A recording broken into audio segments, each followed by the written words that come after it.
નમસ્કાર દર્શક મિત્રો, આજે એક એવા વિષયની વાત કરવી છે જેમાં મોટા ભાગના નોકરિયાતો અને ઘણા બધા બિન નોકરિયાતો રસ ધરાવતા હોય છે. દરેકને વોરન બફેટ થઈ જવું છે, દરેકને રાતોરાત મર્સિડીઝમાં ફરતા થઈ જવું છે અને એ અપેક્ષા પૂરી કરે તે શેર બજાર. એટલે જ એવું કહેવાય છે કે the stock market rises on hope and crashes on despair or fear. Share બજાર આશાવાદ પર વધે છે, નકારાત્મક બનાવોની દહેશતે તૂટી પડે છે. એવું પણ કહેવાય છે કે stock market is the barometer of the economy. Share બજાર એ અર્થવ્યવસ્થાનું બેરોમીટર છે. અત્યાર સુધીમાં શેર બજારે કૂદકો અથવા ભૂસકો માર્યો હોય તેવા અનેક બનાવો બન્યા છે અને એ બધા બનાવો વાંચીને હું આ નિષ્ણાત પેનલનો સમય ખાઈ જવા માંગતો નથી. 2019ના અંતમાં સેન્સેક્સ 40,000નું સ્તર દર્શાવતું હતું. કોવિડના કડાકામાં તે 26,000ના સ્તર સુધી નીચે ઉતર્યું. 24 માર્ચ 2020 25,639 પરથી ઉંચકાઈને સીધું 50,184 પહોંચતા સેન્સેક્સે 24,545 અંકનો સુધારો માત્ર 210 ટ્રેડિંગ સત્રોમાં પૂરો કર્યો.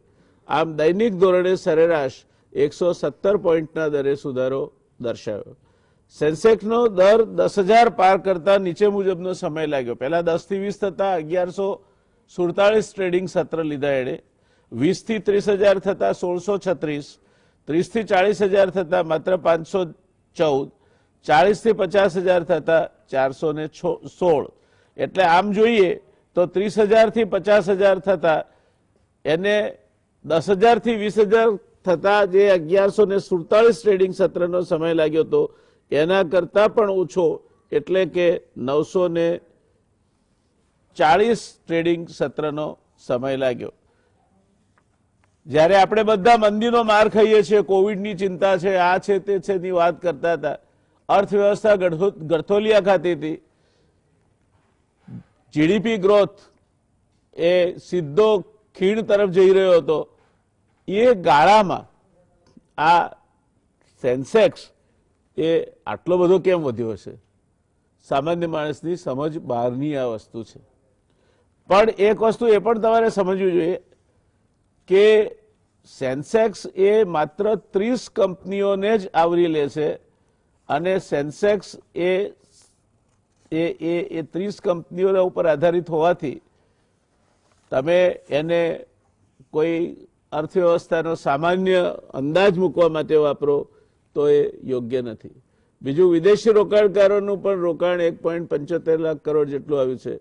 તે પણ આ કંપનીઓમાં જ આવ્યું હશે, કારણ કે કદાચ થોડા ઘણા અપવાદોને બાદ કરીએ તો એ લોકો એવી કંપનીઓમાં રોકાણ કરતા હોય છે જેમાં સરળતાથી નીકળી શકાય અને સાથે સાથે એમાં સુધારો અથવા તો નફો મળવાની શક્યતાઓ વધારે હોય. એટલે 10 વર્ષ પહેલા સેન્સેક્સમાં ઓઇલ એન્ડ ગેસ ક્ષેત્રનો હિસ્સો 15% જેટલો હતો.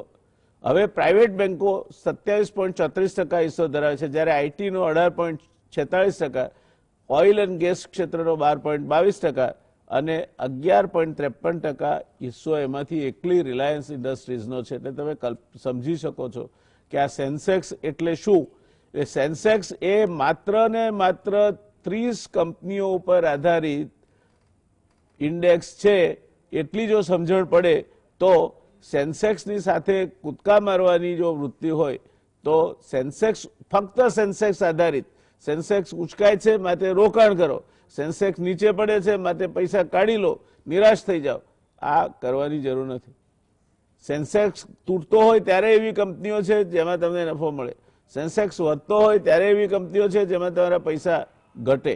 એટલે રોકાણકારે માત્ર ને માત્ર સેન્સેક્સ આધારિત ઉછાળા મારવાની જરૂર નથી, એવો મારો વ્યક્તિગત અભિપ્રાય છે. કોરોનાને કારણે દેશની ઇકોનોમી ભારે ડામાડોળ બની હતી, તેમ છતાં માત્ર 209 દિવસના સમયગાળામાં સેન્સેક્સ લગભગ બમણો થઈ ગયો છે. 24 માર્ચ 2020ના રોજ ઇન્ટ્રાડેમાં માર્કેટે 25,638.9ની નીચી સપાટી બતાવી હતી આજે 21 જાન્યુઆરી 2021ના દિવસે એટલે કે ગઈકાલે 50,184 અને આજે એમાં 786 પોઈન્ટ એટલે 1.5% ઘટાડો થયો છે. એટલે આ પાર 50,000 કરીને પછી પાછું આવે, કરેક્શન આવે, શેર બજારમાં વધઘટ તો થતી રહેવાની. એટલે સ્ટોક માર્કેટના જે રસિયા છે, જાણકારો નહીં કહું, જાણકારો તો બધું સમજીને કરે છે, પણ સ્ટોક માર્કેટમાં જે લોકો એમ માને છે કે ત્યાં કોઈ સ્ટોક માર્કેટમાં જાદુઈ ખજાનો સંતાડેલો છે અને આપણે જો બરાબર એના ઉપર નિશાન તાકીએ તો રાતોરાત આપણે કરોડપતિ થઈ જઈએ કે અબજોપતિ થઈ જઈએ. વાસ્તવમાં એવું હોતું નથી. શેર બજાર નોટો નથી છાપતું અને એટલે શેર બજારમાં કોઈ કમાય છે ત્યારે સામે બીજો કોઈ ગુમાવનારો હોય તો જ કમાય છે, એ વાત પણ સમજી લેવાની. એટલે શેર બજાર તો એક માધ્યમ છે તમને ખોટ આપવાનું અથવા બીજા કોઈને નફો કરાવવાનું. એટલે શેર બજારમાં પૈસાનું કોઈ વ્યવસ્થા, પૈસા નવા છાપવાની અથવા તો નોટો છાપવાની વ્યવસ્થા શેર બજાર નથી કરતું. પણ માર્કેટ કેપ તમે જુઓ બીએસસીનું, તો ભારત સરકારે જે રાહત પેકેજ આપ્યું એમાં એના કરતાં પણ માર્કેટ કેપ 380% વધુ છે. એટલે શેર બજારે વધારે નાણાં કરી આપ્યા છે. જેમને પણ મર્યાદિત રાહત જેને મળી હશે તેને મળી હશે, જેણે ખોયા હશે તેને ખોયા પણ હશે. પાછલા 20 વર્ષોમાં બજાર વાર્ષિક 15%ના દરે વધ્યું છે. આ સંજોગોમાં આવનાર વર્ષોમાં સેન્સેક્સ 1 લાખની સપાટી પણ સહેલાઈથી વટાવી શકે છે. ભારતીય રોકાણકારોને ભારતની અર્થવ્યવસ્થા પર ભરોસો નથી, પરંતુ વિદેશી રોકાણકારો 1992થી ભારતીય બજારમાં પોતાનું રોકાણ વધારી રહ્યા છે, કારણ કે એમની પાસે એને સમજવાની એક વ્યવસ્થા હોય છે, મોટા નાણાં રોકવા માટેની ક્ષમતા હોય છે અને યોગ્ય સમયે બહાર નીકળી જવાની એમની તૈયારી હોય છે. એટલે આ શેર બજારમાં પણ ફિટેસ્ટ સર્વાઈવલ અથવા તો મોટી માછલી નાની માછલીને ગળી જાય એ સિદ્ધાંત બરાબર શેર બજારમાં ચાલે છે. એટલે તમે નાના રોકાણકાર છો તો તમારી મર્યાદાઓ સમજો. ત્યાં જે મોટી મોટી વેલ ને શાર્ક ને એ બધી માછલીઓ ફરતી હોય, કોઈક એફઆઈઆઈના નામે તો કોઈક મોટા ઇન્વેસ્ટરના નામે તો કોઈ બીજા કોઈ ઇન્વેસ્ટમેન્ટ કંપનીના નામે, એ તમને ગળી જવાની પૂરી ક્ષમતા ધરાવે છે. બીજી એક વાત એ પણ સમજી લો કે શેર બજારમાં સાચા ભાવે રોકાણ થતું નથી, સાચા ભાવે ખરીદી પણ નથી કરી શકાતી અને સાચા ભાવે શેર વેચી શકાતા પણ નથી. તમે ખરીદી કરી હોય એના પછી ભાવ પડે એ પણ શક્યતા છે, તો ચિંતા નહીં કરવી. અને તમે નક્કી કર્યું હોય કે મારે 50% નફો લેવો છે આ સ્ક્રિપ્ટમાં, તો એના પ્રેમમાં પડ્યા વગર તમને 50% મળતા હોય તો વેચી મારશો તો જ તમારા હાથમાં પૈસા આવશે. બાકી કાગળની કિંમત વધશે, કાગળની કિંમત ઘટશે, એનાથી તમારા હાથમાં એક ફદિયું પણ આવતું નથી. એ વાત પણ સ્પષ્ટ રીતે સમજાવી જોઈએ. ત્યારે આજે સેન્સેક્સે 50,000નો ઐતિહાસિક આંકડો પૂરો પાર કર્યો છે અને હવે એ 1 લાખની સપાટી વટાવી જશે એવું કેટલાક લોકો માને છે. તે પણ ક્યાં સુધીમાં? આપણે 2021માં છીએ, 2025 સુધીમાં, એટલે લગભગ આવનાર 5 વર્ષમાં શેર બજારમાં સેન્સેક્સનો એકદમ રોકેટ ગતિએ ઉપર તરફ જવાનો ક્રમ રહેશે. એટલે આ રોકાણકારો માટે કરેલું ઇન્વેસ્ટમેન્ટ ફાયદાકારક રહેશે કે કેમ એને ને આને કંઈ લાગતું વળગતું નથી. એ તમે શેમાં રોકાણ કર્યું છે તેના પરથી આધાર રાખે છે. મિડ કેપ સ્મોલ કેપ્સનું આમાં કોઈ વેઇટેજ આવતું નથી, એટલે એ આખો અલગ વિષય છે. પેની સ્ટોક્સ અને તમારા કોઈના ટીપ ઉપર તમે ખરીદતા હો તો એ બધાને આની સાથે કોઈ લેવા દેવા નથી. એટલે શેર બજારનું રોકાણ એક વિષય છે અને જે સમજીને કરે છે એ એમાં ચોક્કસ 2 પૈસા મેળવે પણ છે, પણ વ્યાજે પૈસા લઈને, ઉછીના લઈને જે સટ્ટો કરે છે એના ભાગે મોટા ભાગે પસ્તાવાનું જ આવે છે. આ વાત તમારે ખ્યાલમાં રાખવી જોઈએ. શેર બજાર એ ગંભીર રોકાણકાર માટેનો વિષય છે. કોઈની ટીપ તમારી પાસે આવશે ત્યાં સુધીમાં એ ટીપ ફરતી કરવા વાળો પોતાનું જે રોકાણ છે એ હળવું કરીને નવરો થઈ ગયો છે ને તમે એને નફો આપીને ભરાઈ ગયા છો. આવું ઘણી વખત બને છે. એ વાતનો પણ તમારે ખ્યાલ રાખવો જોઈએ. એટલે આજે આ બધા વિષયોને ચર્ચવા માટે કે 50,000નો આ ઇન્ડેક્સ પાર કરે એટલે જાણે મોટો ઐતિહાસિક બનાવ છે એ રીતે મોટાભાગના જગ્યાએ તમને વાંચવા મળશે અને એ રોકાણકારો માટે વગર સમજે ભૂસકો મારવો કેટલું જોખમી છે એનું એ સમજ અને ચર્ચા કરવા માટે આજે આપણે આ વિષયને લીધો છે. અને આપણી પાસે એક એવી નિષ્ણાત પેનલ છે કે જે માત્ર મારી માફક વાંચીને વાત નથી કરતી, સાચા અર્થમાં શેર બજારને જાણે છે, જાતે રોકાણ કરે છે અથવા કોઈનું રોકાણ મેનેજ કરે છે, એટલે પૈસા સાથે સીધી રીતે એનો પનારો પડે છે. એવા 3 નિષ્ણાતો આજે આપણી પાસે છે. રવિભાઈ દિયોરા એ આપણા ગુજરાત સમાચાર ટેલિવિઝનના દર્શકો માટે નવું નામ નથી. આ શો અને એ સિવાયના શોમાં પણ રવિભાઈ ગુજરાત સમાચારના દર્શક મિત્રોને માર્ગદર્શન આપતા રહ્યા છે. સિમિલરલી અમલદત્તભાઈ ધ્રુવ, ફાઇનાન્શિયલ એક્સપર્ટ, ચાર્ટર્ડ એકાઉન્ટન્ટ, IIMના પણ ગ્રેજ્યુએટ અને એક વરિષ્ઠ ફાઇનાન્શિયલ એડવાઇઝર તરીકે પોતે પ્રેક્ટિસ કરે છે, એટલે એ સંપૂર્ણપણે આપણને વાત કહેવા માટે સક્ષમ છે. બિરેનભાઈ વકીલ આમ તો કોમોડિટી એક્સપર્ટ છે, પણ શેર બજાર અને કોમોડિટી બંનેમાં ક્યાંક ને ક્યાંક એક અંદાજ ઉપર રોકાણ કરવો અને અંદાજ સાચો પડે તો એ વધે, અંદાજ ખોટો પડે તો તમે નીચા જ પડો, એ બંનેની એક પ્રકૃતિ સમાન છે.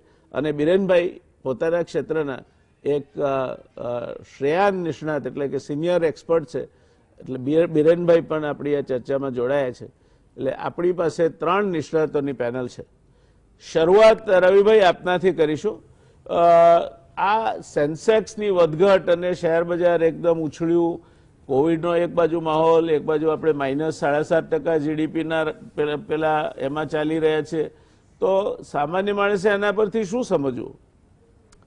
ડેફિનેટલી અત્યારે સૌથી મોટું ક્વેશ્ચન છે કે માર્કેટ ક્યાં અટકશે. હંમેશા જોઈએ તો ઇન્વેસ્ટરનો કે જે પણ અમે જ્યારે ત્યારે સેમિનાર્સ વેબિનાર્સ કરતા હોય છે ત્યારે માર્કેટ ક્યારે વધશે એ સૌથી મોટો પ્રશ્ન હતો. હવે માર્કેટ ક્યારે અટકશે એ સૌથી મોટો પ્રશ્ન છે, કારણ કે ઘણા લોકો છે જે આ રેલી ચૂકી ગયા છે.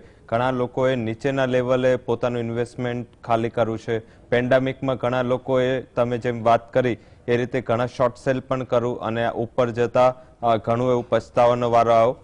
તમે જે માછલીની વાત કરી ઘણી ઇન્ટરેસ્ટિંગ હતી કે મોટી માછલીઓ આ માર્કેટમાં ઘણી છે, પરંતુ ઘણી માછલીઓ છે નાની પણ પોતે દેખાવ મોટી માછલીનો કરે છે. મીન્સ કે પોતાના બેંક બેલેન્સ કરતા ઘણી મોટી લિમિટ લઈને જે લોકો માર્કેટમાં ટ્રેડ કરે છે કે શોર્ટ ટર્મ પ્રોફિટ કે એવા કોઈ ટીપ પર કે કોઈ એવા જલ્દીથી રિટર્ન મેળવી લેવાની આશાએ માર્કેટમાં ઘણું મોટું રિસ્ક લઈ લે છે, એ લોકોનો હંમેશા લોસ મોટા પાયે થયો હોય છે.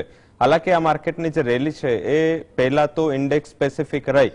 પર્ટિક્યુલર જે રેલી આવવાનું રીઝન પણ જે FIIs નું જે મોટા પ્રમાણમાં ભારતીય શેર બજારમાં ઇન્વેસ્ટમેન્ટ છે એ છે. પણ આ FIIs આ જ FIIs છે જેને એપ્રિલ મહિનામાં જ્યારે માર્ચની એન્ડમાં જ્યારે આ પેન્ડેમિકની શરૂઆત થઈ ત્યારે એક જ ખાલી વીકમાં કે મીન્સ કે તમે 10 દિવસના ટ્રેડિંગ સેશનમાં માત્ર FIIs દ્વારા ભારતીય શેર બજારમાંથી 95,000 કરોડનું ઇન્વેસ્ટમેન્ટ પાછું ખેંચી લેવામાં આવ્યું હતું. ત્યારે જે નિફ્ટીની વેલ્યુ હતી એ 8 થી લઈને 10,000 વચ્ચે હતી. આ જ FII જ્યારે નિફ્ટીની વેલ્યુ 11,800 12,000 થી લઈ 14,600 સુધીની વેલ્યુ થઈ. આ જ ગાળામાં એ લોકો ઇન્વેસ્ટમેન્ટ પણ કરવું. મીન્સ કે એવું નથી કે જે મોટા લોકો છે છેતરાતા નથી. આ રેલી એવી રહી કે જ્યાં કોઈને પણ ખ્યાલ નહોતું કે નિફ્ટી 14,600 સેન્સેક્સ 50,000ની સપાટી વટાવી જશે અને એટલી સ્પીડથી તમે જે આગળ સેન્સેક્સના આંકડાઓ ગણાય એ રીતે જો નિફ્ટીનું જો તો અત્યાર સુધી નિફ્ટીની જે 1000 પોઈન્ટ કાપવાની જે ગતિ છે એ આ જે છેલ્લે 13,000 થી 14,000 નિફ્ટી થઈ એ માત્ર 37 ટ્રેડિંગ સેશનમાં થઈ. અત્યાર સુધીના જે લોવેસ્ટ દિવસો હતા કે જેમાં સૌથી ફાસ્ટેસ્ટ નિફ્ટી 1000 પોઈન્ટની રેલી આપી એ 127 દિવસ હતા. મીન્સ કે આટલી મોટી શાર્પ રેલી હતી અને એના હિસાબે બધાને એવું છે કે આ ફુગો ફૂલે છે પણ આ ફૂટી નહીં જાય.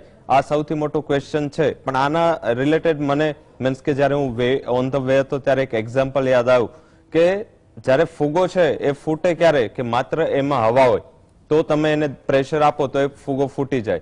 માત્ર પાણી હોય અને એને પ્રેશર આપો તો ફૂટી જાય. આ ફુગો એવું છે કે જેમાં અડધું પાણી છે અને અડધી હવા છે. મીન્સ લિક્વિડિટી પણ છે અને ફંડામેન્ટલ પણ છે. તો એના હિસાબે પ્રેશરથી પણ આ ફુગો ફૂટતો નથી. પરંતુ ધ્યાન એ રાખવું જોઈએ કે જેમાં હવાનો પોર્શન છે, તમે આ ફુગો 10 દિવસ જો અડધું પાણી ને અડધો હવાનો ફુગો રાખશો તો ધીમે ધીમે હવા નીકળી જશે અને પાણી બચશે. મીન્સ કે આ ડિરેક્ટ મારું એડ્રેસ છે કે જે લોકો સ્પેક્યુલેશન માને છે, જે લોકો ઓવર રિએક્શન કરે છે અને ફુગાની જેમ માનીને ઇન્વેસ્ટમેન્ટ કરે છે, એ લોકોએ ધીરે ધીરે આ ફુગામાંથી હવાની જેમ બહાર નીકળી જવું જોશે. છેલ્લે જે ફંડામેન્ટલ્સ છે, છેલ્લે જે માર્કેટની વેલ્યુએશન્સ છે, છેલ્લે જે કંપનીની અર્નિંગ્સ છે, એટલું જ માર્કેટમાં વેલ્યુ રહેશે. હંમેશા માર્કેટ જ્યારે ત્યારે આગળ 2009ની મંદી છે એ બધાને યાદ હશે, 8-9ની મંદી, એની પહેલાની રેલી 2007માં આવી હતી. 2007ની રેલી છે એ one of the fastest rally હતી ત્યાં સુધીની. સેમ 2002માં થયું હતું, સેમ હર્ષદ મહેતા વટના ટાઈમ પર હતું. આ તો જ્યારે ત્યારે માર્કેટમાં કોઈ મોટી રેલી ઝડપથી આવી છે અને જેને ફંડામેન્ટલનો બેક ના મળ્યું, એ બધી જ રેલીઓમાં 1 થી 2 વર્ષ 3 વર્ષ સુધી એટલું મોટું રિટર્ન માર્કેટ નથી આપી શકું. તો જે નવા ઇન્વેસ્ટરો છે જેમને એવું લાગી રહ્યું છે કે માર્કેટ અત્યાર સુધી 15% CAGR થી રિટર્ન આપ્યું છે, 15% ગ્રોથ કર્યો છે, તો આગામી સમયમાં પણ માર્કેટનો 15% ગ્રોથ થશે, તો એ હંમેશા હિસ્ટ્રી રિપીટ નહીં થાય. કારણ કે માર્કેટ અત્યારે એ લેવલ પર છે. નિફ્ટીનો જો તમે પ્રાઇસ અર્નિંગ રેશિયો જે અમે એઝ અ એનાલિસ્ટ ટ્રેક કરતા હોય છે, એ અત્યારે 40 આસપાસ પહોંચ્યો છે. મેં હિસ્ટ્રીમાં ક્યારે પણ આ રેશિયો 30 ઉપર જતા કે ટકતા નથી જોયું. આ ટાઈમે 40 આસપાસ છે. નિફ્ટીનો જે price two book value means કે નિફ્ટી 50 જે ફંડામેન્ટલી ક્વોલિટી વાળી કંપનીઓ છે એનું પણ પ્રાઇસ ટુ બુક અત્યારે 4 ઉપર છે. ડિવિડન્ડ yield તમે જોશો, જે એક અર્નિંગ નો ઇન્ડેક્સ છે જે માઇનસમાં છે, જે એવરેજ એનો 2.5% છે, અત્યારે નિફ્ટીની ડિવિડન્ડ yield 1.7% છે. તો મીન્સ અર્નિંગ ઓછી છે અને પ્રાઇસની મોમેન્ટમ વધારે છે. તો ક્યાંક ને ક્યાંક જ્યારે અત્યારે ગ્લોબલ સેન્ટ્રલ બેન્કર્સ દ્વારા જે લિક્વિડિટી ઠાલવવામાં આવી છે એનું એક એક્ઝામ્પલ છે, જ્યારે આપણે નોટબંધી થઈ ત્યારબાદ જે આરબીઆઈએ જે તરલતા, જે નાણાકીય જે તરલતા છે ભારતીય માર્કેટમાં, જે મૂડી છે, પ્રિન્ટેડ નોટ છે, એનો ડેટા આવતો કે આપણી પાસે 14.5 લાખ કરોડની લિક્વિડિટી છે કે નોટ છે. હવે જે રિસન્ટલી લાસ્ટ વીકમાં આરબીઆઈએ આ આંકડો આપ્યો એ 27 લાખ કરોડનો હતો. મીન્સ કે 13 લાખ કરોડની એડિશનલ લિક્વિડિટી આરબીઆઈ દ્વારા છપાઈ છે.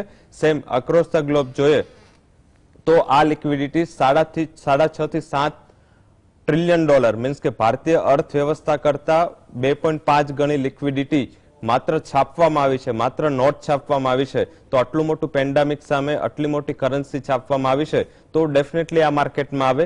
સેકન્ડ, જ્યારે 2008-9ની એકચ્યુઅલ મંદી હતી ત્યારે જે ઇકોનોમીને, ગ્લોબલ ઇકોનોમીને બચાવવા માટે વર્લ્ડની જેટલી સેન્ટ્રલ બેન્કર્સ છે, ગવર્મેન્ટ છે તરફથી પેકેજ આપવામાં આવ્યું એ માત્ર 7 ટ્રિલિયન હતું. અત્યારે 21 ટ્રિલિયનનું પેકેજ માત્ર 1 વર્ષથી ઓછા ગાળામાં આપવામાં આવ્યું છે. તો આ બધી લિક્વિડિટી જશે ક્યાં? આ બધી લિક્વિડિટી આઈધર ડેટમાં જશે જ્યાં 0 ઇન્ટરેસ્ટ રેટ છે, કોઈને પણ ઇન્ટરેસ્ટ નથી 0 ઇન્ટરેસ્ટ રેટ પર. આપણને અત્યારે 4% રેપો છે, પણ બીજા બધા જે વિકસિત દેશો છે ત્યાં અત્યારે ઓલમોસ્ટ 0% ઇન્ટરેસ્ટ રેટ છે. સેકન્ડ જશે ગોલ્ડમાં, તો ગોલ્ડ અત્યારે કન્સોલિડેટ થઈ રહ્યું છે, ત્યાં રિટર્નના ચાન્સીસ લોંગ ટર્મ માટે છે પણ અત્યારે શોર્ટ ટર્મ પાર્કિંગ માટે નથી. થર્ડ છે કે બોન્ડ્સમાં, તો બોન્ડના yield પણ અત્યારે ઓછા છે, રિટર્ન ત્યાં પણ લોકો કોશિયસ છે કે જેવું ઇન્ટરેસ્ટ રેટની સાયકલ રિવર્સ થશે તો તરત જ ત્યાં રિટર્ન જે અત્યારે 12% આવી રહ્યા છે 7% પહોંચી જશે ભારતમાં અને ગ્લોબલી આ રિટર્ન 1.5% જ રહેશે. તો એક જ માત્ર ઓપ્શન અત્યારે ઇન્વેસ્ટરો પાસે છે એ છે શેર બજાર. એના હિસાબે આટલી મોટી લિક્વિડિટીના હિસાબે માર્કેટ અત્યારે ઉપર છે, પણ હંમેશા ફંડામેન્ટલ અને વેલ્યુએશન્સ વાળી કંપનીઓ છે ત્યાં ધ્યાન રાખવું જોઈએ. અને જેમ સરે આગળ વાત કરી કે માર્કેટમાં ચાલતું હોય છે ત્યારે પણ અલગ કંપનીઓ હોય છે, માર્કેટ તૂટતું હોય છે ત્યારે પણ અલગ કંપનીઓ હોય છે. તો આ બંને કંપનીનો બેલેન્સ પોર્ટફોલિયો અને તમે ઘણું સ્ટડી કરવું પડે છે. અમે આજે માર્કેટમાં છે તો અમારે જે 14 કલાક દિવસ વીકના 7 દિવસના અમારે આપવા પડે છે, ત્યારે તમે આ માર્કેટમાં રિટર્ન બનાવી શકો છો. તો મારી એવી એડવાઇસ છે, જેમ રાઇટલી પોઈન્ટ આઉટ થયું કે માર્કેટમાં હવે થોડું જોઈ જાણીને રોકાણ કરવું જોઈએ. જી દર્શક મિત્રો, બહુ ધ્યાનથી સાંભળ્યું હશે તમે, એટલે એકદમ આનંદ ઉત્સાહમાં વધારો થયો હોય અને ભરતી આવી હોય તો જરા થોડી બ્રેક મારવી જરૂરી ખરી. કોઈ જાણકારની સલાહ લેવી, થોડી રાહ જોવી, અને આપણા નાણાં આપણા કરતાં બીજા પાસે ક્યારેય સલામત હોતા નથી. આ એક સાદો સીધો પ્રિન્સિપલ, સાદો સીધો નિયમ તમારે ખ્યાલમાં રાખો. રોકાઈશું આપણે અહીંયા એક નાનકડા કમર્શિયલ બ્રેક માટે, અને કમર્શિયલ બ્રેક પછી બિરેનભાઈ હું સીધો આપની પાસે આવીશ. આપના મતે આ જે કંઈ થઈ રહ્યું છે તેનું રોકાણકાર, એટલે ખાસ કરીને મારું ફોકસ નાના અને મધ્યમ કક્ષાના રોકાણકારો માટે છે, કારણ કે એમની પાસે આવી કોઈ વૈજ્ઞાનિક દ્રષ્ટિ અથવા પ્રોફેશનલ એડવાઇસ હોતી નથી. તો એમણે શું કરવું એ વિશે આપની પાસેથી આ બ્રેક પછી અમે જવાબ લઈશું. રોકાઈએ દર્શક મિત્રો એક નાનકડા કમર્શિયલ બ્રેક માટે. નમસ્કાર દર્શક મિત્રો, બ્રેક બાદ શેર બજારમાં રોકાણ કરવું કે નહીં અને કરવું તો એના માટે શું કાળજી રાખવી એ અંગેની રસપ્રદ ચર્ચા અત્યારે ચાલી રહી છે અને એનો ચર્ચાને આગળ વધારવા માટે આપણે સીધા જઈશું બિરેનભાઈ પાસે. Birenbhai, over to you. નમસ્કાર. કાર્યક્રમના શરૂઆતમાં આપણે એક સરસ શબ્દ પ્રયોજ્યો, વાછિયાત. તો વછિયાત જ્યારે શેઠને સલાહ આપે કે શેઠ આ લેવા જેવું છે, ત્યારે શેર બજારના રોકાણકારોએ થોડું જાગૃત થવું જોઈએ. બીજું કે જે અત્યારે આપણે રેલી જોઈ રહ્યા છીએ એ ફિયર ઓફ મિસિંગ આઉટ, એટલે કે તમે લઈ ગયા અને અમે રહી ગયા, આ પ્રકારની રેલી લગભગ બધા જ માર્કેટોમાં છે. કોમોડિટી, બિટકોઇન, શેર બજાર કે પછી હાઈ એન્ડ સ્પેક્યુલેટિવ ઇન્વેસ્ટમેન્ટ્સ.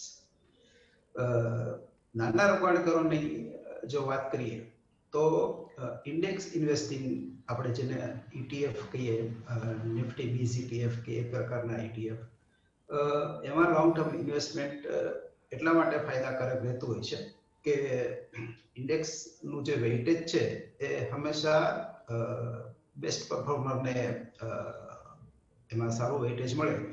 જે કંપની નબળી હોય એને ઇન્ડેક્સમાંથી નીકાળી દેવામાં આવે, જે સારી હોય એને એમાં રાખવામાં આવે. એટલે જેનું 5, 10, 15 વર્ષનું ટાઈમ ફ્રેમ છે, એ લોકો જો ETF લે ઇન્ડેક્સના જ, તો એ 12-15% રિટર્ન મેળવી શકે રિગાર્ડલેસ ઓફ બ્રોડર માર્કેટ. જે લોકો નિષ્ણાત છે એ લોકો તો પોતપોતાની રીતે સેક્ટર ગોતી શકે કે ભાઈ ટેકનોલોજીમાં જવું કે ઓટોમાં જવું, આઈટીમાં જવું, ફાર્મામાં જવું. એમની પાસે નિષ્ણાતોની પહોંચ પણ હોય છે, ડીપ પોકેટ્સ એટલે મોટા કરેક્શનને સહન કરવાની ક્ષમતા પણ હોય છે. બ્રોડર પરિપ્રેક્ષમાં જોઈએ તો લગભગ વિશ્વમાં 80% દેશોમાં અત્યારે નેગેટિવ યીલ્ડ છે. બેંકમાં 100 રૂપિયા મૂકો તો પાછા 99 મળે, 98 મળે, 95 મળે. એટલે ચાઇના અને ઇન્ડિયા બે જ મેજર ઇકોનોમી એવી છે જે કેશ પોઝિટિવ હોય, કે ત્યાં બોન્ડ માર્કેટમાં તમને પોઝિટિવ રિટર્ન મળે, ઇક્વિટીમાં પણ પોઝિટિવ રિટર્ન મળે, અને બંને દેશોના ચલણો ફેરલી સ્ટેબલ છે. એટલે કરન્સીમાં બી કઈ કરન્સી માર્કેટ્સના રિસ્ક પણ નથી. લાસ્ટ યર આપણે ત્યાં ઘણો ફ્લો આવ્યો અને જે રીતે ગ્લોબલ સેન્ટ્રલ બેંકનું એક્સપાન્શન છે, બેલેન્સ શીટ એક્સપાન્શન, એ જોતા મારો અંદાજ એવો છે કે દર મહિને $300 બિલિયન જેટલું ગ્લોબલ બોન્ડ બાઇંગ આ 2021માં મળશે. એમાંથી અમેરિકાનો મોટો હિસ્સો હશે, જે 1.9 ટ્રિલિયનની એટલે $1900 અબજની જે સ્ટિમ્યુલસની વાત છે. એ સિવાય ECB નું પણ 1.25 જેવું ટ્રિલિયન નું આવશે સ્ટિમ્યુલસ. એટલે મારો અત્યારનો અંદાજ એવો છે હાલની સ્થિતિ જોતા કે હાલની બાઇડેન ગવર્મેન્ટના પ્રથમ 100 દિવસ બજારની એની પાસે ઘણી અપેક્ષા હશે અને બાઇડેનને જે પ્રોમિસ કર્યા છે એ મુજબ થોડું ડિલિવર પણ કરવું પડશે. બહુ મોટી રાહતની વાત એક એ છે કે અમેરિકન વેલ્યુએશન્સ ઘણા હાઈ છે. આપણા તો હાઈ છે જ, પણ અમેરિકન અને એસ્પેશિયલી યુરોપિયન વેલ્યુએશન્સ ઘણા હાઈ છે. એટલે બજાર એને થોડું આપણે એને ઓવરહીટેડ ગણી શકીએ. પણ અમેરિકન ટ્રેઝરી સેક્રેટરી એટલે અર્થ મંત્રી, ફાઇનાન્સ મિનિસ્ટર આપણી ભાષામાં કહીએ તો, એનું સુકાન બહુ કાબેલ હાથોમાં છે. જેનેટ યેલેન, જે પેલા ફેડના ચેરવુમન હતા, અને ફેડ ચેરમેન હાલના જે છે જેરેમી પોવેલ, તો એમની કેમિસ્ટ્રી બેની ખૂબ સરસ ચાલે એવી મને દેખાય છે. ડેમોક્રેટ્સનો કંટ્રોલ સિનેટ પર પણ છે, હાઉસ ઉપર પણ છે, પ્રેસિડેન્સી પણ એની પાસે છે. તો યેલેન છે એ ફિસ્કલ એક્સપાન્શનમાં માનશે. એટલે અત્યાર સુધી જેમ બેંકોના હાથમાં સીધા પૈસા આવતા હતા, એમ હવે કન્ઝ્યુમરના હાથમાં પૈસા આવશે. $2000 નું સપ્ટેમ્બર સુધીનું એલોટમેન્ટ છે કે ભાઈ દરેક માણસને દર મહિને $2000 આવતા સપ્ટેમ્બર સુધી મળે. અમેરિકન રોકાણકારો ઓલરેડી 1.3 ટ્રિલિયન એટલે $1300 ની કેશ ઉપર તો અત્યારે બેઠા છે. લગભગ 30 વર્ષથી હું આ બજારમાં છું, તો મેં મારી જિંદગીમાં આટલા બધા કેશ ક્યારેય મેં જોઈ નથી કે આટલી બધી કેશ પડી હોય. જેમ કે ટેસ્લા તમે જુઓ કે બિટકોઇન જુઓ, બિટકોઇન $4,000 થી $40,000 થયો. ટેસ્લાનું રિટર્ન 600% છે વાર્ષિક ધોરણે. ફેંગ કંપનીઓ તમે જુઓ, એપલ, ફેસબુક, ગૂગલ, એ લોકોના વેલ્યુએશન્સ કમ્બાઇન્ડ 4 ટ્રિલિયન જેટલા થઈ ગયા છે, એટલે ચાઇનાની ઇકોનોમી કરતા ઘણા મોટા. તો ઓવરઓલ હું એવું સમજુ છું કે આ જે પાર્ટી છે એ સ્ટિમ્યુલસને આધારે જે ચાલી રહી છે ફ્રન્ટ લોડેડ તેજી હશે. સાદી ભાષામાં કહીએ તો શરૂઆતમાં તેજી આવી જશે અપેક્ષાઓને આધારે, અને વર્ષનો ઉત્તરાર્ધ જેને આપણે કહીએ સેકન્ડ હાફ, તો એમાં કદાચ આપણને ડીપર કરેક્શન જોવા મળે. એટલે પ્રોબેબલી એપ્રિલ, મે, જૂન, જુલાઈ આ સાવચેતીના મહિનાઓ હશે કે જેમાં બજાર 15-20% કદાચ કરેક્ટ થઈ શકે. એ સિવાય આગળ ઉપર હમણાં જે ચાઇનામાં કોરોના આવ્યો છે તો એ ફરી કંટ્રોલમાં આવે છે કે નહીં, વેક્સિન શરૂ થઈ ગયું છે, થોડા હાઇકઅપ્સ છે, એટલે ગ્લોબલ લેવલે ફૂલ્લી અનલોકડાઉન ક્યારે એસ્ટાબ્લિશ થાય છે, મીન્સ વિમાનો ઉડતા થાય, રેલવે ચાલતી થાય, ગાડીઓ દોડવા માંડે, હોટેલો ખુલી જાય, તો આપણે એક જાતનું રિવેન્જ બાઇંગ બધે જોઈશું. લિક્વિડિટી ઘણી છે, સરકારોનું સ્પેન્ડિંગ પણ ઘણું વધશે. એટલે હાલ પૂરતું હજી 3-4 મહિના કોઈ એલાર્મ નથી દેખાતા, પણ એલર્ટ જરૂર રહેવું પડે. પેનિક થવાનું મને નથી દેખાતું, પણ એલર્ટ જરૂર રહેવું પડે. ટાઈમ ફ્રેમનો સવાલ છે ત્યાં સુધી મોટા ડીપર કરેક્શન વર્ષના સેકન્ડ હાફમાં અથવા 2022માં આપણે જોઈ શકીએ, કારણ કે 2022માં મિડ ટર્મ ઇલેક્શનો આવશે અમેરિકામાં, અને ત્યારે અગેઇન જે આપણે હમણાં ઓક્ટોબર-નવેમ્બરમાં જે પોલિટિકલ કેઓસ જોયો હતો એનું રિપીટ કદાચ થઈ શકે. હાલ પૂરતું તો એસઆઈપી ના ધોરણે ઇન્ડેક્સ ઇન્વેસ્ટિંગ એ સેફ બેટ દેખાઈ રહી છે. ડાયરેક્ટ ઇન્વેસ્ટમેન્ટ હાલના સ્તરે વેલ્યુએશન્સ જોતા મને સલાહભર્યું નથી લાગતું. ધન્યવાદ બિરેનભાઈ, આપે સાવચેતીનો સૂર ઉચ્ચાર્યો, અને આપની વાત પરથી એ પણ હું સમજી શક્યો કે 4-5 મહિના હજુ સમજદારીપૂર્વક જો રોકાણ કરીને પછી એમાંથી નીકળી જવાય.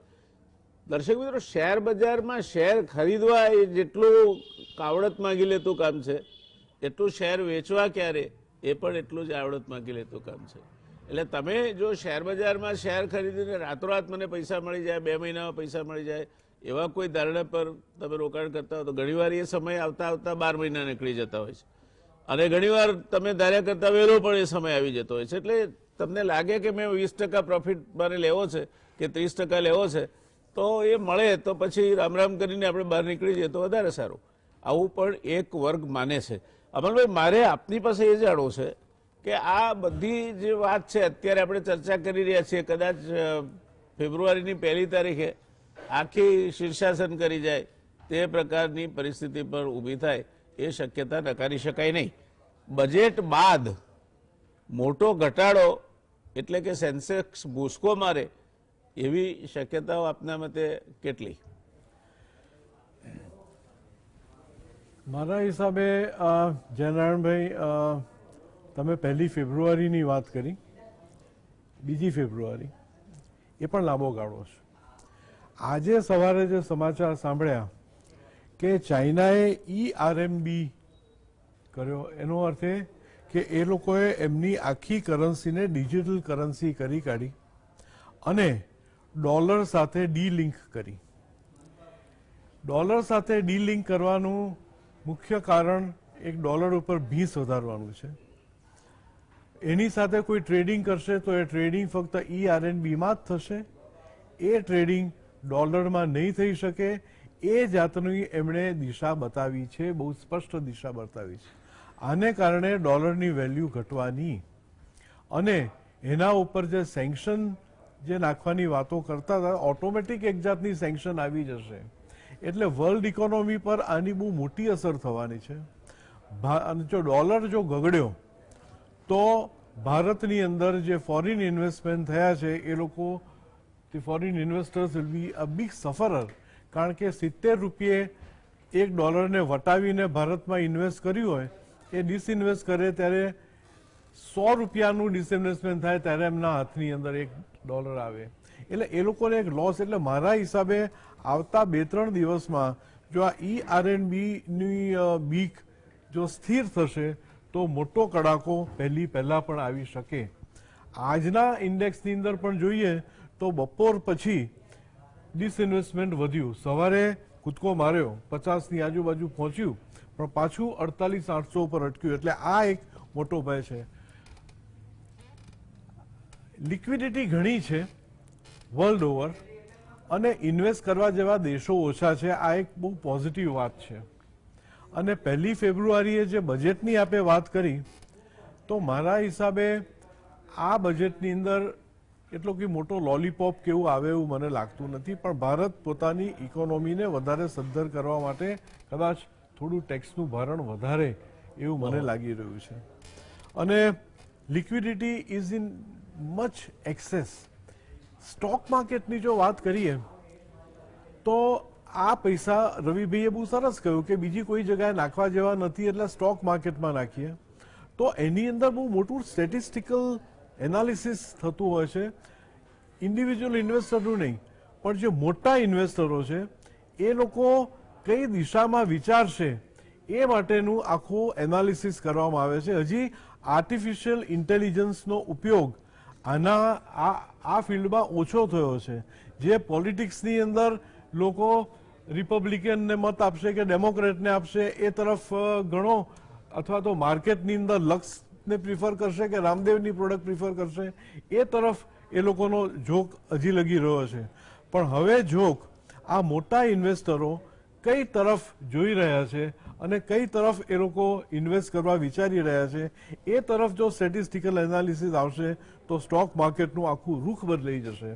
અને that is something which I am worried. અને જો આ ઈ કરન્સી આવી અને સ્ટોક માર્કેટની અંદર પણ જો ઈ કરન્સી ચાઇનાએ તો દાખલ કરી કાઢી, બીજા બધા દેશોની અંદર પણ આ એક આખો ટ્રેન્ડ ઊભો થશે અને ત્યાર પછી એક્સચેન્જ અને બધાને કારણે આખું જે ફિનાન્શિયલ માર્કેટ છે is going for a massive change. આની અંદર એક વસ્તુ ખૂબ અગત્યની થવાની છે, the type and quality of relation between US and China. આ બે જણા બેઉ બળિયા બાથે ભળિયા, એ લોકોનું રિલેશન કઈ જાતનું છે ટ્રેડ અને કોમર્સની અંદર અને ઇન્વેસ્ટમેન્ટમાં, એની અસર સ્ટોક માર્કેટ ઉપર ચોક્કસ રહેવાની છે. એટલે મારા હિસાબે આપે જણાવ્યું કે રિટેલ ઇન્વેસ્ટરે જરાક સાવધાન રહેવાનો સમય છે. આ આવતા દિવસોની અંદર I will not be surprise કે સ્ટોક માર્કેટ 45ની આજુબાજુ આવીને ઊભું રહે, in fact in very near future. અને જ્યારે બજેટ આવશે એ વખતે ફરીથી 50 દેખાશે કે નહીં એનો મને તો પર્સનલ ડાઉટ છે. આ જે ચાર્ટિસ્ટનું જે કામ છે એ બેઝિકલી આ સાયકોલોજી ઓફ માસીસ જોવાનું છે.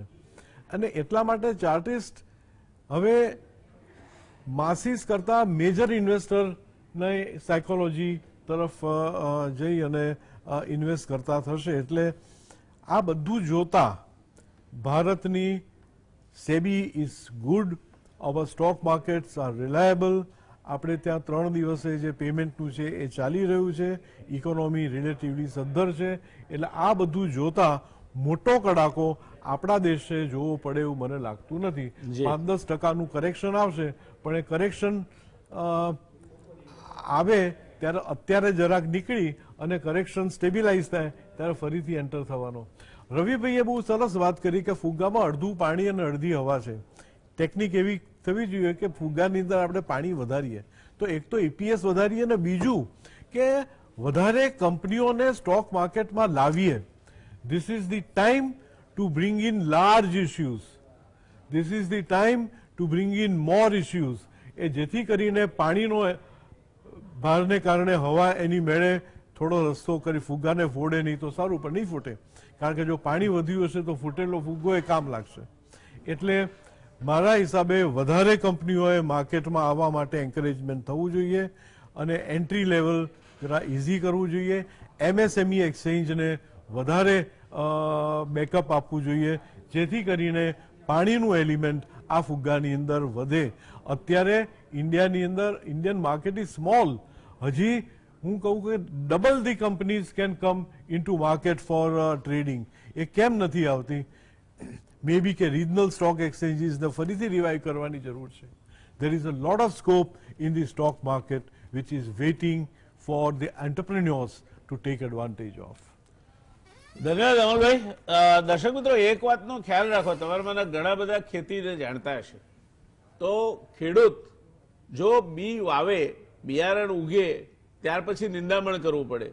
નિંદામણ કર્યા પછી એને નિયમિત પાણીને ખાતર આપવું પડે અને બરાબર જ્યારે એને કણસલા બેસે અથવા તો ફળ આવે, જો શાકભાજી હોય તો કે ફળનું ઝાડ હોય તો એને ઉતારી લેવા પડે. આમાં સમયપત્રક તમારે નક્કી કરવાનું હોય છે ને એ સમયપત્રકની ધારણા તમે કેટલી સાચી મૂકી શકો છો એના ઉપર તમે કમાશો કે ગુમાવશો એનો આધાર રહે છે. અમરભાઈ બહુ સાચી વાત કહી કે ઉછાળે વેચો અને ઘટાડે ખરીદો, પણ એ માટે જેમ ખેતરમાં રોજ જવું જરૂરી છે એમ તમારા પોર્ટફોલિયો સાથે રોજ વાત કરવી જરૂરી છે. તમે શેર લઈને કોકની ટીપ ઉપર વેચવા કે ખરીદવાની રાહ જોતા હશો તો નિશ્ચિત રીતે તમે પૈસા ગુમાવશો. રવિભાઈ, અમલભાઈએ વાત કરી વૈકલ્પિક રોકાણની અને ઘણા બધા રોકાણકારોના મનમાં આ દ્વિધા છે. નાના રોકાણકારોને, મધ્યમ રોકાણકારોની આપણે વાત કરીએ છીએ કે જે લોકો કોર્પોરેટ અથવા તો જે એકદમ સોફિસ્ટિકેટેડ રોકાણકારો નથી, પોતાની મેં તે નક્કી કરે છે અથવા તો વધારેમાં વધારે એમને ફાઇનાન્શિયલ કન્સલ્ટન્ટ કે એ પ્રમાણે કરે છે. તો આજની તારીખમાં સોનું, જમીન, શેર બજાર, બેંક ડિપોઝિટ અથવા બાંધી આવક આપતા ઇન્સ્ટ્રુમેન્ટમાંથી આજે સૌથી સલામત અને પ્રમાણમાં યોગ્ય વળતર આપે એવું ઇન્સ્ટ્રુમેન્ટ કયું ગણાય? કારણ કે હવે તો બેંકમાં પણ ફિક્સ ડિપોઝિટના રેટમાં પણ કંઈ બહુ દમ નથી. એ તમારો ફુગાવાને પણ કવર કરે નહીં એવા તમને બેંકમાં વળતા થઈ ગયા છે. તો આજની તારીખમાં આપના મતે કયું રોકાણ સૌથી સલામત અને પ્રમાણમાં યોગ્ય વળતર આપે તેવું ગણી શકાય? ઘણો સારો ક્વેશ્ચન છે અને ઇન્ક્લુડિંગ મી ઘણા લોકો આ ગોતી રહ્યા છે કે હવે સલામત ને રિટર્ન આપે બંને કોમ્બો ક્યાં જોવા મળે. તો બંને કોમ્બો તમને એક અસેટ ક્લાસમાં જોવા નહીં મળે, એ ડેફિનેટલી છે. જે રીતે તમે વાત કરી કે અત્યારે એફડીના ઇન્ટરેસ્ટ રેટ ઘટી રહ્યા છે, ઇન્ટરેસ્ટ રેટ ઓછા થવાથી, અને જો અહીંથી ફિયર શું છે કે ઇન કેસ જો અહીંથી સાયકલ ટર્ન થઈ કે સાયકલ ઊભી પણ રહી 4% નીચે, હું વધારે નથી માનતો કે અહીંયા જગ્યા હોય આરબીઆઈ પાસે વધારે રેપો કટ કરવાની. તો ઇનકેસ જો ઇન્ટરેસ્ટ રેટ ફોલિંગ નહીં રહે તો તમને બોન્ડ માર્કેટમાંથી આટલું ખાસ ઇન્ફ્લેશન કરતા વધુ રિટર્ન નહીં મળે. ઇન્ફ્લેશન ઓલરેડી 6.5-7% આસપાસ છે. તો આનાથી વધારે રિટર્ન તમારે કમાવવું હશે તો તમારે થોડું કોમ્બિનેશન જોશે, થોડું તમારે ઇક્વિટી માર્કેટ જોશે જ્યાં તમને રિટર્ન મળશે, થોડું તમારે ડેટ જોશે જ્યાં તમને સેફટી મળશે. તો સેફટી પ્લસ સિક્યુરિટી આ બંને જોઈતું હશે તો તમારે ગયા વર્ષ સુધી હતા એવન્યુઝ, ગયા વર્ષ સુધી જોઈએ તો આ વર્ષે વાર્ષિક જે એવરેજ ડેટ પ્રોડક્ટ છે એમને 13-14% રિટર્ન્સ પણ આપ્યા છે. 11% ઉપર બધી જ લગભગ ડેટ મ્યુચ્યુઅલ ફંડ છે એમને પોતાના રિટર્ન આપ્યા છે. પરંતુ આવતા વર્ષમાં આટલા પર્સન્ટેજ રિટર્ન આવે એનું સૌથી મોટું ક્વેશ્ચન માર્ક છે. તો તમારે સિક્યુરિટી માટે ડેટમાં જવું જોઈએ જ્યાં તમને 8-10% વચ્ચે વળતર મળી રહેશે. થોડું તમે પોર્શન એસઆઈપી ના રૂપે કરો. જે લોકો માર્કેટ નથી સમજતા, પોતે જોબ કરે છે, પોતે આખો દિવસ બિઝનેસમાં બિઝી હોય છે, કે જે લોકો પોતે ઇન્વેસ્ટમેન્ટ ડાયરેક્ટ બધી કંપનીઓના ફંડામેન્ટલ સર્ચ નથી કરતા, એ લોકોએ આગળ જે રીતે વાત કરી બિરેનભાઈ કે જે નિફ્ટીના ETF છે એ ETFમાં ટ્રાય કરવી જોઈએ. નિફ્ટીનું ETF શું છે એ તમને હું કહી દઉં. એનું એક સરળ એક્ઝામ્પલ છે કે ઘણી સ્કૂલના એવા રૂલ હોય છે કે જો 90% ઉપર પર્સન્ટેજ હોય તો જ અમે સ્ટુડન્ટને અમારા સ્કૂલમાં લઈએ છીએ. તો ડેફિનેટલી આ જે 90% ઉપરનો સ્ટુડન્ટ અગર એ સ્કૂલમાં જાય છે તો એને આવતા વર્ષે પણ પર્સન્ટેજ કમ્પેરેટિવ સારા જ આવવાના છે. તો આ જ રીતે સેમ નિફ્ટી એવી સ્કૂલ છે જ્યાં સૌથી સારા ફંડામેન્ટલ વેલ્યુડ અને મોટા કેપવાળી કંપનીઓ છે જેને સામેલ કરવામાં આવે છે. અને આ સ્કૂલના જે સ્ટુડન્ટ છે જે સારા કેપ ધરાવે છે એ એઝ અ સ્ટુડન્ટ 50-50 નિફ્ટીના અને સેન્સેક્સના 30 સ્ટુડન્ટ છે જેની અર્નિંગ સારી છે, જેનું માર્કેટ શેર વધી રહ્યો છે. ગવર્મેન્ટની ઘણી પોલિસીસ છે ઇન્ક્લુડિંગ ડિમોનેટાઇઝેશન છે, જીએસટી છે, ત્યારબાદ અત્યારે જે રીતે કોરોના પછીનું જે ટાઇટનિંગ છે બેંકો ઉપર, આગળ આરઆરબી નું ટાઇટિંગ છે. આનાથી શું થયું છે કે જે મોટી કંપનીઓ કે જે મોટી બેંકો છે એનો માર્કેટ શેર પ્રમાણમાં વધ્યો છે. આજે ઘણા ટાઈમે આપણને ડિપોઝિટ મૂકવા અંતર્ગત આપણને પેલા સેફટી માટે નહોતું જોવું પડતું. હવે આપણને પણ ક્યાંક ક્વેશ્ચન થાય છે કે આ બેંકમાં હું મૂકીશ તો મારા પૈસા સલામત છે, પાછા આવશે. તો આ રીતે કદાચ તમને આટલી સેફટી અને સિક્યુરિટીના કન્સર્નના હિસાબે જે બેંકો છે એનો શેર વધ્યો છે, મોટી કંપનીઓના શેર વધ્યા છે, તો તમારે નિફ્ટી ઇટીએફમાં જવું જોઈએ અને એસઆઈપી કરો. દર મહિને તમે ઇન્વેસ્ટ કરશો તો દરેક લેવલે તમે શેર બજારમાં ઇન્વેસ્ટ કરતા રહેશો. તમારી પાસે આજે 100 રૂપિયા છે અને તમારે 100 રૂપિયા શેર બજારમાં નાખવા છે તો 100 રૂપિયાને તમે લિક્વિડ બીઝમાં ટ્રાન્સફર કરી લો અને એવરી મંથ લિક્વિડ બીઝને તમે વેચી, લિક્વિડ બીઝમાં અત્યારે 4% આસપાસનું 3 થી 4% રિટર્ન પર મળશે અને દર મહિને એ લિક્વિડ બીઝનો તમે 10મો ભાગ 12મો ભાગ ઉઠાવીને શેર બજારમાં તમે રોકો. તો આ રીતે તબક્કાવારનું અને પદ્ધતિસરનું જે રોકાણ છે એ તમને ત્યાં સારું રિટર્ન આપશે. અને 50% તમે એવું કરો કે 50% પૈસા તમે ડેટ માટે રાખો. ડેટમાં જો પૈસા રાખશો તો શેર બજારની ઉથલ પાથલમાં તમને આટલું મોટું ફટકો નહીં પડે. તો તમારે રિસ્ક અને રિટર્ન માટે 2 એસેટ ક્લાસ ચૂઝ કરવા પડશે. ધન્યવાદ રવિભાઈ. દર્શક મિત્રો, 2 અંગ્રેજી કહેવતો છે. એક છે don't put all your eggs in one basket. બધું જ તમારું રોકાણ કોઈ એક જગ્યાએ ના નાખી દો. અને બીજું છે કે તમે જે કંઈ રોકાણ કરો છો એ રોકાણમાં તમે જાગૃત રહો. તમે તમારી મેતે નક્કી કરો અને તમારે જ્યારે પૈસા જોઈએ ત્યારે કાઢી શકાય એ પ્રકારનું રોકાણ કરો. એવા શેરમાં ન રોકાણ કરો કે જેમાં ટ્રેડિંગ ઓછું થતું હોય. તમારે 5000 શેર લઈને બેઠા હોય અને વેચવા જાવ ત્યારે 500 પણ એકસાથે ન વેચી શકાતા હોય. આ બધી બાબતો જાણકારી માગી લે છે અને એ જાણકારી રાખીને તમારે પસંદ કરવું જોઈએ. મારા બંને મિત્રો માટે, બિરેનભાઈ માટે અને અમલભાઈ માટે 3 મિનિટ છે મારી પાસે. બિરેનભાઈ, આપ રોકાણકારોને શું સલાહ આપશો, ખાસ કરીને નાના અને મધ્યમ કક્ષાના રોકાણકારોને? નિફ્ટી બેઝની જે વાત થઈ એ બેટર ઓપ્શન છે. હું થોડોક અનકન્વેન્શનલ ઇન્વેસ્ટમેન્ટમાં પણ માનું છું. કોઈને થોડો પ્રયોગશીલતા થોડી અપનાવીએ તો સીમિત માત્રામાં, બહુ નાનકડા પાયે 2-5% ટેન્જિબલ્સમાં કામ કરવું જોઈએ. જેમ કે હું કાંસાની થાળીઓ જે આવે છે, આપણે ભૂતકાળમાં જમતા હતા તાંબાના વાસણોમાં, એમાં હું ડિનર સેટ કે એ રીતે ઇન્વેસ્ટમેન્ટ કરતો હોઉં છું અને અત્યાર સુધીનો મારો અનુભવ એમાં સારો રહ્યો છે. તો કારણ કે જે કન્વેન્શનલ સેક્ટર છે, બોન્ડ, ડેટ, ઇન્ડેક્સ, આ બધા થોડા હવે ઓવર પ્રાઇસ થઈ ગયા છે, ઓવર સ્ટ્રેસ થઈ ગયા છે. અમેરિકા પાસે તો અનેક વિકલ્પો છે, ઇન્ડેક્સ, ETF, રેટ્સ, એવા ઘણા. આપણી પાસે રોકાણ વિકલ્પો બહુ મર્યાદિત છે. જમીન, સોનું, શેર બજાર, બસ 3-4 જ. તો અનકન્વેન્શનલ ઇન્વેસ્ટમેન્ટ ક્યાંક શોધવા જોઈએ. જે મોટા લોકો છે HNI ટાઈપના, એની માટે તો આર્ટ, કલેક્ટિબલ્સ ઘણું બધું હોય. પણ જે નાના રોકાણકારો છે એની માટે હાલના તબક્કે ઇન્ડેક્સ, ETF ને થોડુંક ગોલ્ડ બોન્ડ કે જે તમને વ્યાજ પણ આપે છે. આમાં એટલે 65% ETF, 10% direct equity, 10-20% date mutual funds અને 10%, 5% ગોલ્ડ બોન્ડ. આ રીતનો એક પોર્ટફોલિયો હોઈ શકે. જી ધન્યવાદ. અમલભાઈ, આપ બજેટ આવવાનું છે ને આપ બજેટના ઉપર બહુ ફોકસ્ડ નજર રાખતા હો છો, તો આપને શું લાગે છે નાણામંત્રીએ બજેટમાં એવી કઈ 3 જાહેરાતો કરવી જોઈએ કે જેના કારણે શેર બજારને વેગ મળે અથવા તેજી આવે? પહેલી જાહેરાત તો એ થવી જોઈએ કે સ્મોલ એન્ડ મીડિયમ ઇન્ડસ્ટ્રીને માર્કેટનો લાભ મળી શકે એ માટે લિસ્ટિંગ અંગે એમણે એક દિશા ચોખ્ખી બતાવવી જોઈએ, નંબર 1.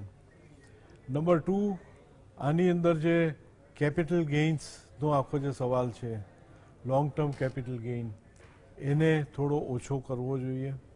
શોર્ટ ટર્મ કેપિટલ ગેઇનને તમે પૂરેપૂરો ટેક્સ કરો છો, એમાં થોડી રાહત, એટલે કેપિટલ ગેઇન ઉપર જો થોડી રાહત આપવામાં આવે તો લોકો થોડું વધારે રોકાણ કરી શકે. એ ઉપરાંત ઇન્વેસ્ટમેન્ટ લોકો શેર બજારમાં કરે એ માટે જે 1.5 લાખની ને બધી જે લિમિટેડ પેલી છે એને જરાક ખુલ્લા હાથે એમણે આપવી જોઈએ. મારા હિસાબે ઇન્વેસ્ટમેન્ટ લોકો સ્ટોક માર્કેટમાં કરે એ તરફ એમણે વધારે ધ્યાન આપવું જોઈએ. આટલી આશા તો સ્ટોક માર્કેટ તરફથી જી. ચોક્કસ થઈ શકે છે. રવિભાઈ, છેલ્લો પ્રશ્ન આપને, ક્લોઝિંગ કરીએ છીએ અને અડધી મિનિટ છે તમારી પાસે. લાગે છે કે આ નિફ્ટીની અને બીએસસીની જે ઇન્ડેક્સ છે એની વ્યાખ્યા બદલવી જોઈએ?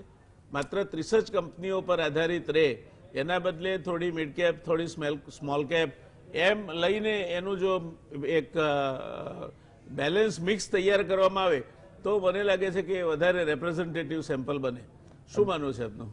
ડેફિનેટલી જે મેં આગળ સ્કૂલનું એક્ઝામ્પલ એના જ હિસાબે આપ્યું હતું કે સ્કૂલમાં જો 90% ઉપર સ્ટુડન્ટને તમે એડમિશન આપશો તો એ સ્કૂલ સારું જ કરશે, તો એમાં થોડા તમારે અમારા જેવા મિડવાળા કે પછી 30-40% વાળા અને 90% વાળા બધા જ ને તમે રિપ્રેઝન્ટ કરો તો તમને આખા જે દેશ છે એની શિક્ષણ વ્યવસ્થાનો ખ્યાલ આવે. સેમ આમાં જે મિડ અને સ્મોલ કેપ કંપનીઓ છે એ કદાચ એ લોકો લિક્વિડિટીના હિસાબે ઇન્ટ્રોડ્યુસ ના કરે, પણ જે 30 કંપની છે એનો વ્યાપ વધારીને જો 100 સુધી પણ કરે તો મારા હિસાબે એ એક સારું એવું રિપ્રેઝન્ટેશન સ્ટોક માર્કેટને કરી શકે. જાપાનમાં 225 કંપની છે, એનો જુદો ઇન્ડેક્સ પણ કરી એનો શકે. જૂનો ઇન્ડેક્સ ઘણા MSME છે. ઇન્ડેક્સ તમે કરી એટલે આ શકો. આખી વાત દર્શક મિત્રો સમજવાની જરૂર છે. આ તમે નિફ્ટી કે સેન્સેક્સના આંકડા જોઈને હરખાઈ ના જશો, બહુ વિગતવાર એને સમજો. તમારા જે રોકાણ કરવા માટેના સલાહકાર છે એની સલાહ લો અને મહેરબાની કરીને ટિપ્સ ઉપર રોકાણ નહીં કરતા. એમાં તમે જેમાં રોકાણ કરવાના છો એમાંથી કોઈક માણસ નવરો થઈ પોતાનો નફો લઈને ઘરે જતો રહ્યો છે, એટલે તમે છેતરાશો અને છેતરાવા માટેની આ એક પાંજરું છે, એમાં તમે પગ નહીં મૂકતા.